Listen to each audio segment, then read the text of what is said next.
On the VSync monitor, go ahead and click the button to turn VSync off. Okay, now what's interesting about this is not only do you get the benefit of tearing, but you also still have stutter.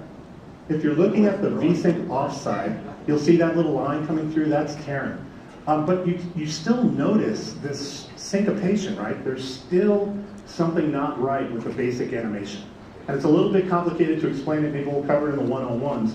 But your monitor still has a fixed refresh rate, and the content is still a variable rate, so it's obviously going to have some kind of synchronization problem. Now the best part is people think that a higher frame rate makes this look better. So what I'd like to do now, on the left-hand side first, go to the frame time minimum slider and slide it up to slightly underneath the M in min. Okay, now what this does is, I told you we have a load that we're adding into the GPU. And what this slider does is it makes that load vary. So now we're going to vary the frame rate between 45 and about 60 frames a second on the VSync side.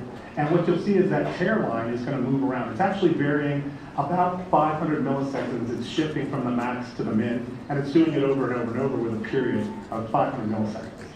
Now what you're seeing is the animation is less smooth, and the tearing is actually more distracting.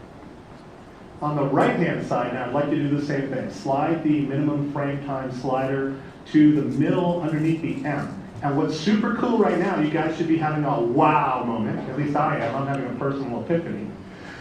This is amazing because now you're seeing a variable frame rate in the GPU, and you're actually seeing a variable refresh rate on the monitor. So what happens is the monitor's refresh rate is changing dynamically in sync with the GPU. You can see that frame rate on the upper right where it's varying between 45 and 60. What's happening is the monitor is refreshing in sync between 45 and 60.